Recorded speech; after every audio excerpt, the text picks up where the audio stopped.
Bien posé. La RDC est-elle prête à organiser son propre dialogue et poser les bases d'une paix durable? Oui, mais entre les acteurs à l'interne, ils doivent vraiment comprendre l'urgence du moment. Parce qu'on répète un peu le passé de la démocratie du Congo. Le politique doit descendre. C'est vrai, si on se regarde par rapport à nos égaux, on ne va pas s'en sortir de l'auberge. Parce qu'il y a une urgence. L'urgence, c'est quoi? Madame, on a perdu 50 ans dans ce pays. Parce que lorsque nous parlons de conflit, il faut avoir des moyens. Aujourd'hui, on n'a pas donné l'accès à tout Congolais, parce que la pauvreté gangronne en démocratie du Congo. L'un des éléments qui amène aussi l'insécurité dans ce coin, parce que 3/4 des Congolais ne travaillent pas. Et c'est pour ça l'alternative. Et c'est vous qui disiez que le peu qu'on peut produire va aussi à l'effort de guerre? Mais oui, parce que logiquement aujourd'hui, il faut que les acteurs ne restent pas uniquement les acteurs politiques. Il faut aussi les acteurs du monde économique. Même la Deuxième Guerre mondiale, on a associé les industriels, on a associé les entrepreneurs pour que nous puissions avancer. Parce qu'aujourd'hui, si ils vont commencer à chercher, parce que vous ne voyez pas que la course aujourd'hui avec la démocratie du Congo, c'est quoi? Lorsque les gens se réunissent, vous savez, la finalité, c'est quoi? Mais ces questions de l'insécurité et de la guerre en démocratie du Congo, normalement, elle doit être abordée du point de vue républicain, sans passion politique. Mais à un moment, le militantisme domine. Oui, pendant ce temps, le pays est occupé. Est-ce le militantisme qui domine ou la démocratie? Un acteur l'a dit tout à l'heure. Celui qui est aux commandes implémente sa vision. Non, la démocratie, elle n'est pas uniquement réservée au panaché des partis politiques. La démocratie aussi, c'est la démocratie sociale, madame. La démocratie aussi, c'est la démocratie administrative. Aujourd'hui, 3/4 d'administration congolaise, on n'a pas donné assez de moyens. C'est vrai que nous avons un conflit et aujourd'hui, ceux qui ont le pouvoir régalien en République démocratique du Congo doivent consulter tout le bord de la société congolaise pour que nous puissions faire un front contre ce qui s'est fait à l'Est. Mais si ça va être l'occasion et chacun doit proposer un peu de résolution par rapport à ces conflits. Regardez par exemple l'autre fois, et quand les États-Unis a été touché au Center, il y a une opposition au niveau des États-Unis. Mais il y avait un bloc.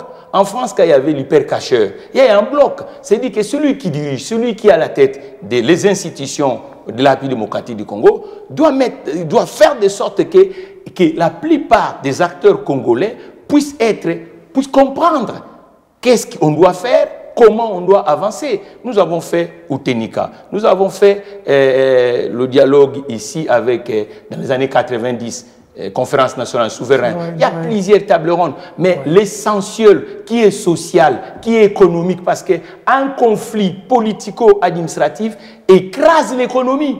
N'est-ce pas pour ça que certains ne sont pas d'accord avec la proposition du tandem Senko-ECC? Parce que s'il y a eu des dialogues au pays, ça aboutit au partage du gâteau. Et maintenant, il faut proposer des résolutions, compléter les amendements pour que nous puissions avancer. Parce que là, on fait des statistiques, chacun est campé dans ce coin. Et pendant ces temps, on ne peut pas avancer dans ce coin. Il faut que chacun cède dans son ego.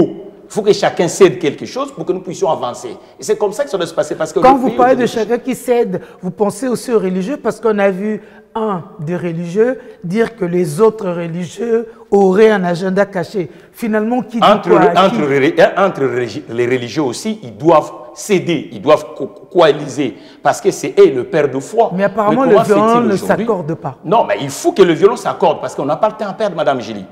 Nous devons financer la guerre, nous devons financer les reconstructions du pays, nous devons créer la valeur salariale dans ce pays, nous devons soutenir l'entreprise, nous devons créer quand même le plan de relance de ce pays, parce que tous ces conflits-là ont handicapé le vivre ensemble socialement et démocratique du Congo. C'est-à-dire que si chacun campe dans ce côté, nous perdons le temps. Et il faut qu'aujourd'hui, qu'il soit le religieux de tous bords, qui nous montre quand même qu'il y a un essentiel à sauvegarder. L'essentiel à sauvegarder aujourd'hui en démocratique du Congo, ce n'est pas l'individualité, c'est le collectif. Il faut chercher le collectif face à ces conflits. Parce que parce que nous tous ici nous disons que voilà, c'est l'étranger qui est arrivé, il occupe le territoire, mais lorsque l'étranger voit des gens que nous sommes dispersés, et comment il ne va pas avancer? Il va avancer. Donc chacun doit comprendre, personne n'est sain en République démocratique du Congo. Même les religieux, personne n'est sain. Il faut que chacun comprenne qu'il y a une urgence. Ça, c'est la deuxième guerre de la République démocratique du Congo.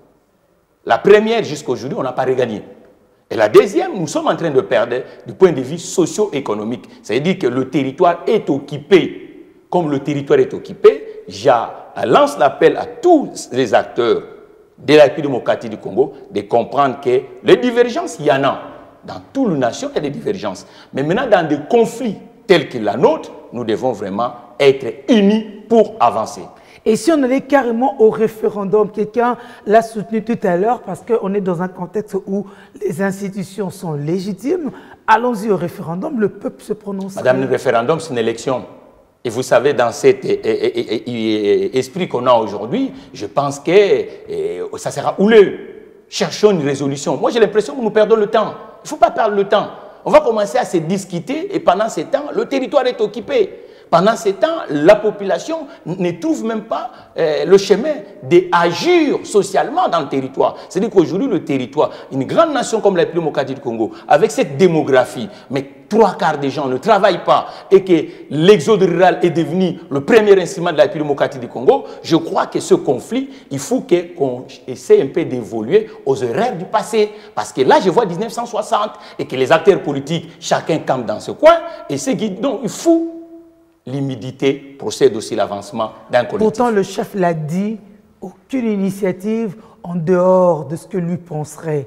Donc, quand vous dites cherchons l'issue, vous lui renvoyez la balle, c'est ça? Vous non, mais je renvoie à tous les acteurs. Le chef, il prend ses responsabilités. Mais ça sera sous quel cadre? Je crois sous quel que format? le président de la République, comme c'est lui qui représente l'institution première de la société congolaise, il doit prendre l'initiative de mettre tout le monde autour d'une table, surtout les acteurs locaux, parce que c'est un sujet qui doit être traité du point de vue républicain. Il faut qu'on cesse comme si nous sommes en période de campagne. Parce que là, je suis en train de voir tous les acteurs sont en train de faire leur campagne au lieu de chercher un panaché pour que nous puissions évoluer.